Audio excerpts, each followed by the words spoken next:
1998, Algeria was tearing itself apart.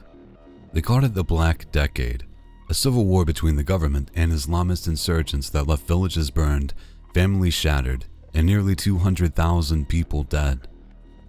Another 20,000 simply vanished, taken in the night, buried in unmarked graves, erased from existence with no explanation and no body to mourn.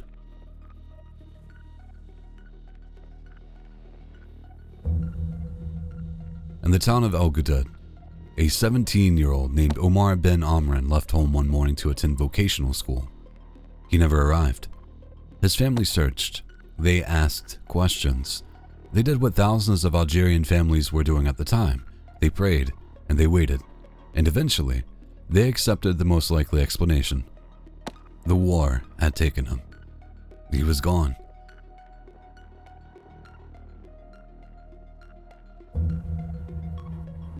His mother never stopped believing he was alive. For 15 years, she pleaded with her family to keep searching. She died in 2013 without an answer, still hoping, still wondering. She had no idea her son was 200 meters away.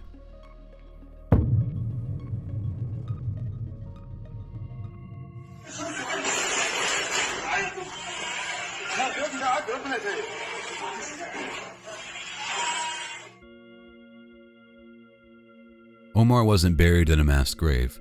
He wasn't executed by militants or dragged off by security forces. He was in his neighbor's sheep pen, alive, hidden beneath a trapdoor covered in hay, for 26 years.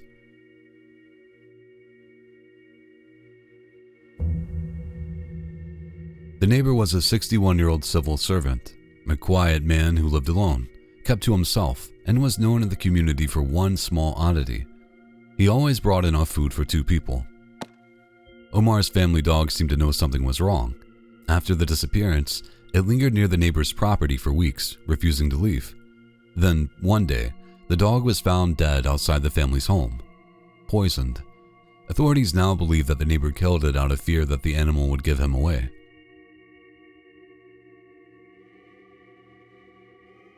The discovery came not through investigation, but through spite. In May 2024, the neighbor's brother posted accusations on social media during a bitter inheritance dispute.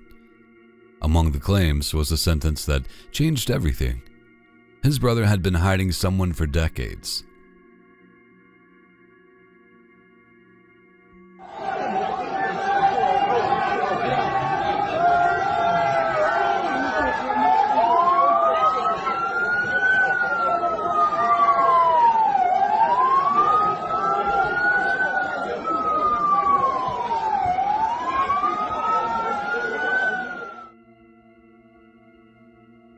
Police obtained a search warrant. When they arrived at the property, the neighbor appeared calm, but when searchers approached the haystack and noticed movement beneath it, he tried to run. They found Omar sitting in a hole in the ground. He had a long beard, straw in his hair. He was shivering. He couldn't speak.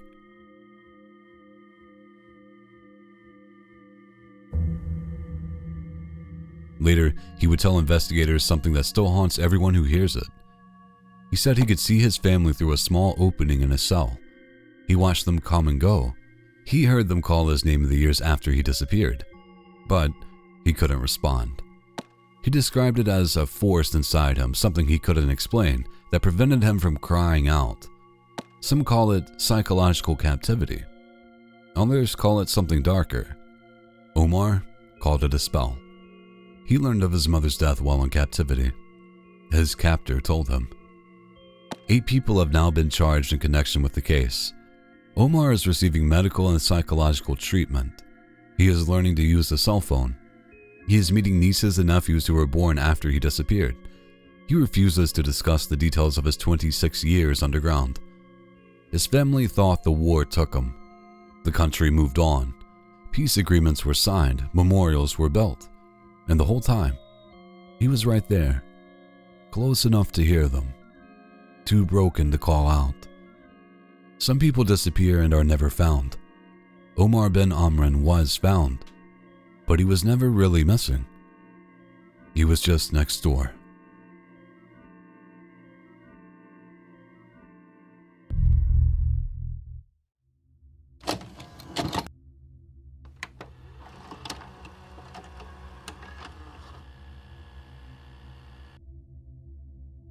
A woman stands in a doorless shed, wearing thin clothes in the middle of winter.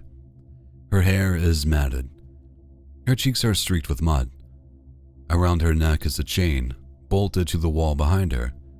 On the floor, food is scattered like it was thrown to an animal. She looks at the camera, but her eyes don't seem to see it. She mumbles something no one can understand. And just beyond the frame, in the warm house next door, lives her husband and their 8 children.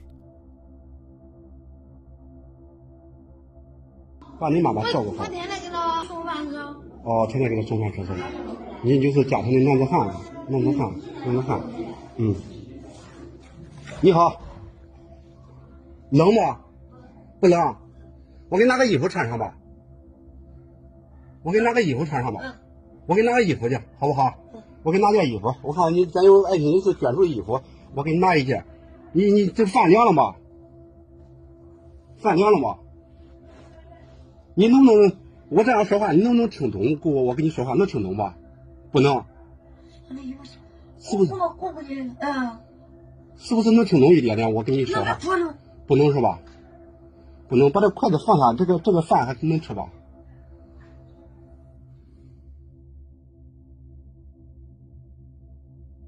？On January 28th, 2022, a content creator posted this footage to Douyin, China's version of TikTok. The original intent was to highlight an impoverished father struggling to care for his family, a feel-good story about resilience. But within hours, millions of viewers saw something else entirely. They saw a woman in chains, and they started asking questions no one wanted to answer. Who was she? Where did she come from? Why was she locked in a shed while her family lived in the house?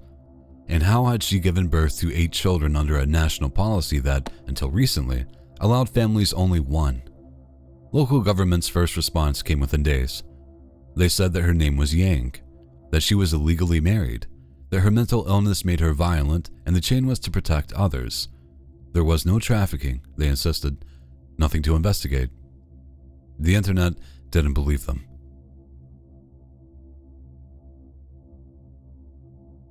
Citizen journalists, many of them former reporters pushed out by years of censorship, began investigating on their own. They traveled to the village. They knocked on doors. They cross-referenced records. They found inconsistencies. The woman's identity didn't match. The timeline didn't add up.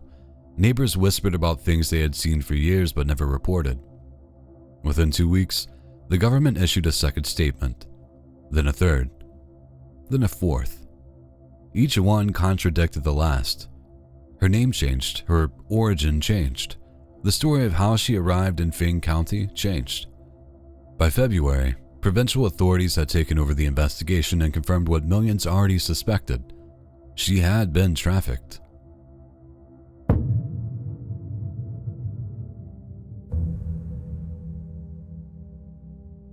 Her real name, they said, was Zhao Home, Little Plum Blossom. She was from Yunnan province, over 1,800 kilometers away. In 1998, she was abducted, then sold again. Eventually, she ended up in a village in Xuzhou, purchased by a man named Dong for 5,000 yuan. She was in her early 20s. She would spend the next 24 years in that village, chained, forced to give birth 8 times. When villagers first saw her, they said she could speak. She was coherent. She claimed she even knew English, but over the years, something broke. By the time the video was surfaced, she could barely form words. The case ignited the largest women's rights conversation China had seen in years. Hashtags demanding justice were viewed over 1 billion times before being deleted. Feminist activists traveled to the village and were detained by police. Citizen journalists were arrested. Content was scrubbed, but people kept posting, kept asking, kept refusing to look away. In April 2023, Dong was sentenced to 9 years in prison for abuse and unlawful detention.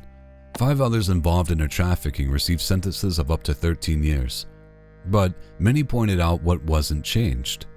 Dong was never prosecuted for purchasing a trafficked woman because the statute of limitations had expired.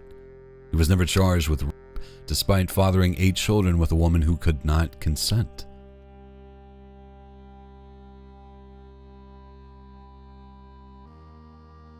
No one knows where Zhao Huamei is now. Authorities say that she is receiving treatment. Her half-sister says she doesn't recognize the woman in the videos. And in rural China, in villages like Feng County, thousands of women remain unaccounted for. She wasn't missing. She was hidden. And it took the entire internet to find her.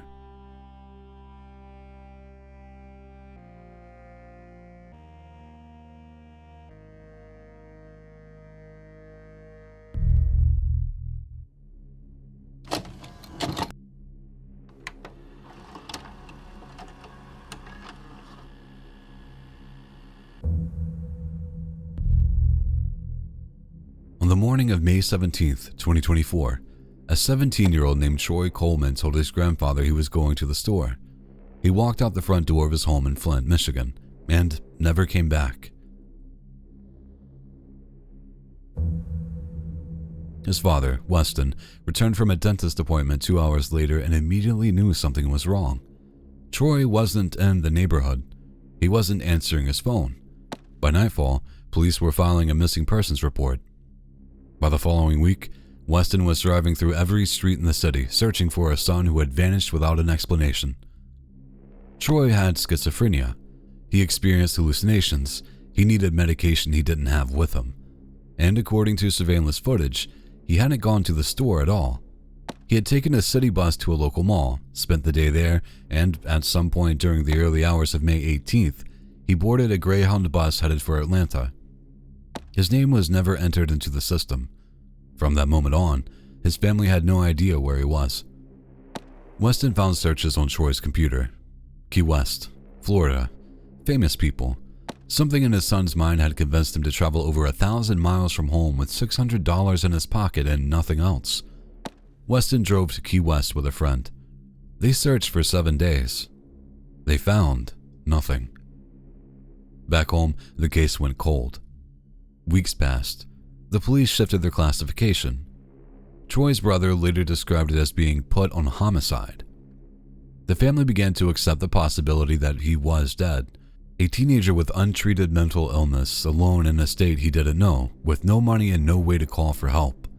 The odds of survival seemed impossibly low. Then, 50 days after Troy disappeared, something happened that no one could have predicted.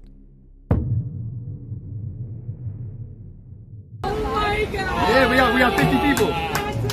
Oh. Hey, are you sparring, bro? Are you sparring? Yo, you good, bro? So what? Nah, you good? Oh, nah, you off the Zaw, huh? You off the Zaw. Who is this? Yo, wrong dap up, bro. That's wrong. Wrong handed dap up. You got a boss spot? What? Hey, he's clean. Yo, it's good. Let's go, bro. Yes, we're ready to order. Okay. Let's go, bro. Valid. Who is this man? This is He's a snake, bro. Oh. He's getting the bad angles. He getting a bad angle? Yo, God is real. Can I do this one? What do you say? What? Bro, are you good? I'm a Spartan. No, you are not, dude. Show us the email. Hit an email. Hit an emo. Two content creators named FaZe Lacey and Clicks were live streaming from an outdoor restaurant in Miami. Thousands of viewers watched as they ate and talked. And, in the background, a shirtless young man in bright green swim trunks wandered into frame. He approached their table. He said something. Someone asked if he was okay. The chat filled with jokes, viewers calling him a crackhead, mocking his appearance, and then he walked away. No one on that stream knew who he was, but someone watching did.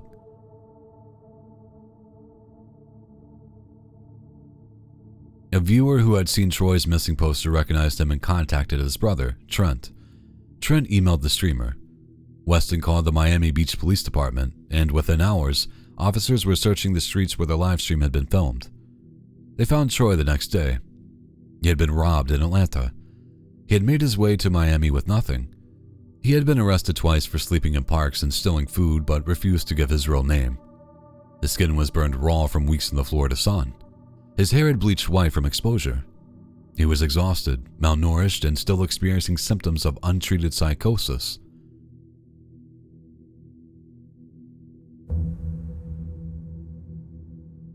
When Weston flew to Miami to bring his son home, they met at the airport. They hugged. They took a picture.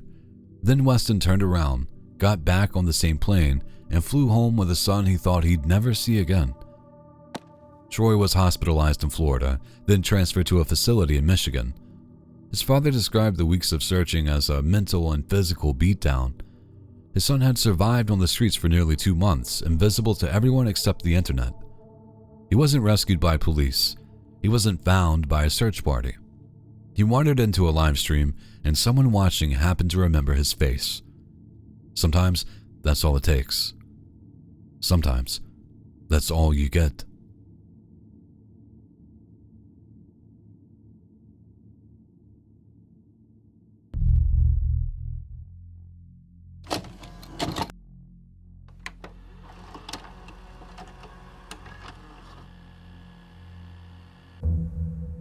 On May 26, 2012, a homeless man was lying beneath the Metromover tracks near the MacArthur Causeway in Miami when a stranger approached him. What followed lasted 18 minutes. It was captured on surveillance cameras. The stranger was naked. He attacked without warning. He beat the man unconscious, stripped him, and began biting his face. A cyclist passing called 911.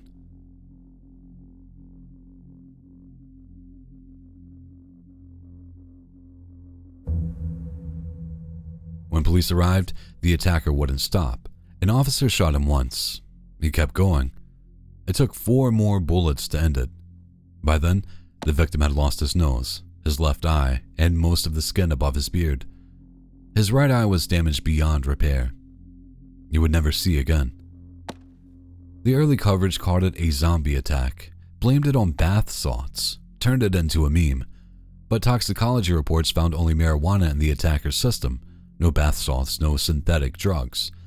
The myth persisted anyway, because it was easier to explain than the truth, which is that sometimes there is no explanation. You look like he was possessed. Absolutely. He has the side effects of 3 different substances.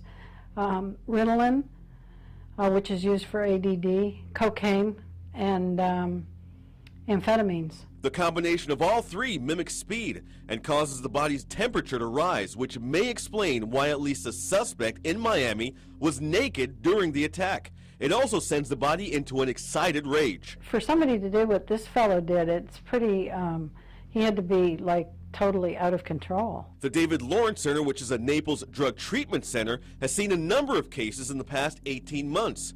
Certain chemicals in bath salts are illegal in Florida, but makers are substituting those items, making it more difficult for treatment centers to test and to treat. That's always going to be a concern from a treatment provider standpoint, because there is such an ability to change it.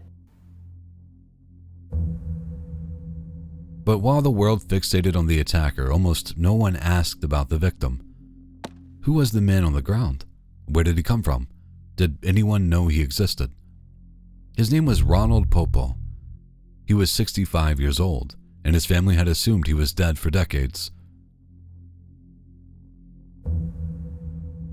Popo had graduated from one of the most prestigious high schools in America, Stuyvesant, New York City. A school that has produced Nobel laureates, titans of industry, people whose names end up in textbooks. His IQ was measured at 129. He worked in the guidance office. He was a member of the Latin Club. He enrolled at a city college with dreams, according to one account, of someday becoming president. By 1966, he had dropped out. By 1970, he had divorced his wife and walked away from his 2-year-old daughter. By 1976, he was homeless. His sister assumed he had killed himself. His daughter hired a private investigator in the late 90s, searched public records, and enlisted a police officer friend. Nothing came up. She concluded her father was dead. He wasn't dead. He was in Miami. He had been there for over 30 years, cycling through shelters and jails, sleeping under overpasses, accumulating petty arrests for trespassing and public intoxication. In 2008, his daughter lived in Pembroke Pines, Florida, for 5 months. She had no idea her father was 20 miles away, sleeping on the roof of a parking garage near Jungle Island. 2 days before the attack, workers from the Miami Homeless Assistance Program found him and offered help. He declined.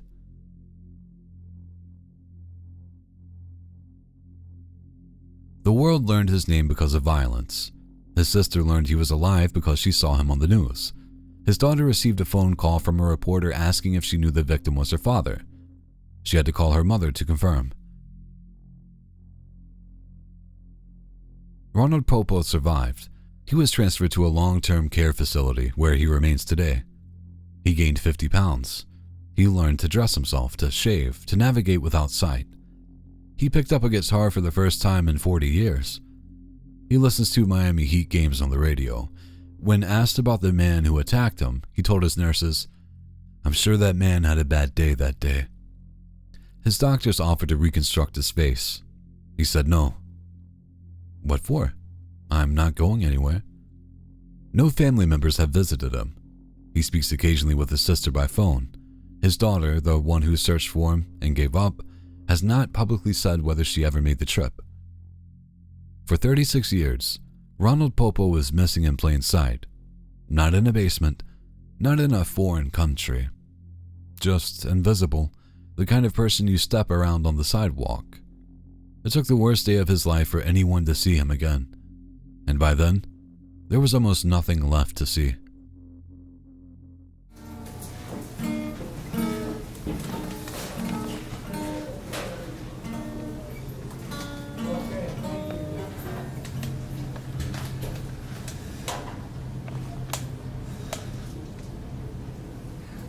Good enough action shot? Yeah, just generally thanks for contributing and helping out. People in my predicament need to be helped out, and I'm sure there's other people also that have the same type of predicament. I thank the outpouring of people in the community. I will always be grateful for that.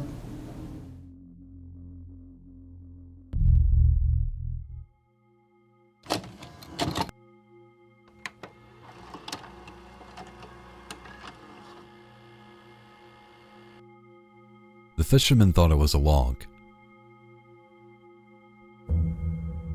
Rolando Visbal and his friend Gustavo were out on the water off Puerto Colombia on the Atlantic coast early in the morning of September 26, 2020. They had planned to go out the day before, but engine trouble delayed the trip. A faulty spark plug. 1 day's difference. As they motored past what looked like debris, Gustavo warned Rolando to steer around it. Then, the log moved. It raised its arms.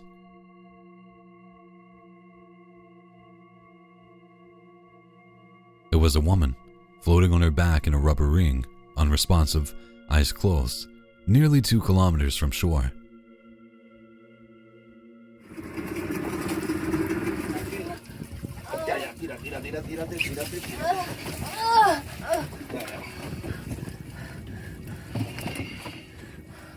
Tranquilo. Agua. Ya, tranquilo. ¿Quieres agüita? Bueno, agüita. Un poquito. ¿Cómo te llamas? They threw her a life preserver, as she barely had the strength to hold on.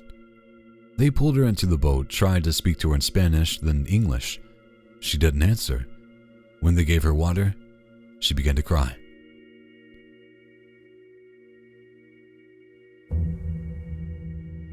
Her name was Angelica Gayton. She was 46 years old, and her family hadn't heard from her in 2 years. The headlines called her the woman missing for 2 years found alive at sea, but that framing collapses 2 different disappearances into one. She wasn't adrift for 2 years. She had been in the water for approximately 8 hours. What preceded that, however, was far more complicated.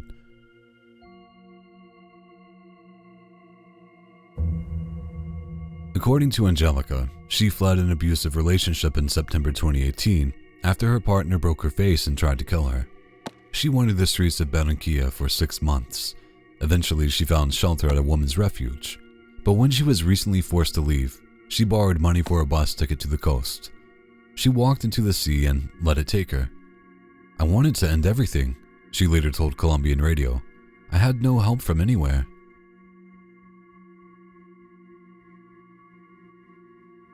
But her daughter, Alejandra Castablanco, disputed nearly all of it. She told local media that her father had never been abusive. that he had never lived in Barranquilla, that her mother's mental health had deteriorated after a heart attack years earlier, that the family had believed that she was living with her brother in Ecuador. "We don't know who attacked her," Alejandra said, "or how she ended up in the sea."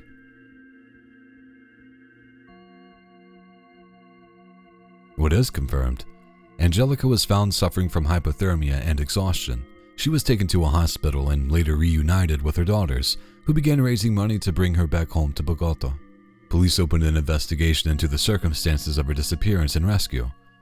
What remains unclear? Everything else. The fisherman who pulled her from the water said he believed that she would have drowned within minutes if they hadn't appeared. He also said the broken spark plug was the only reason they were out there that morning instead of the day before. "I didn't catch any fish that day," Rolando later said, "but I fished a life."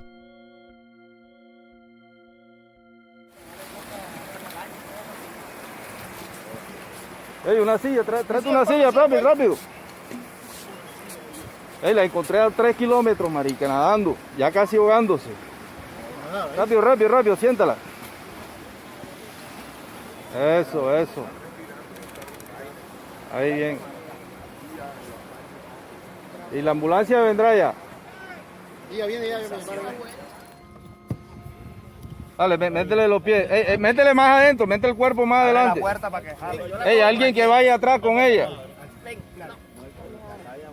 La gente de la policía. Ey, amigo, para que lo escorte, que estamos esperando la ambulancia hace media hora, hermano. Sí, pero ya la tenemos montada, ¿por qué no lo te va? Dale adelante, rápido. She was found because of a mechanical failure, because two men happened to look in the right direction, because the trunk moved. Angelica Gaitan wasn't located by a search party. No one was looking. She had slipped out of her life 2 years earlier and no one knew where she had gone. When she surfaced, it wasn't a rescue. It was a collision between two accidents, hers and theirs.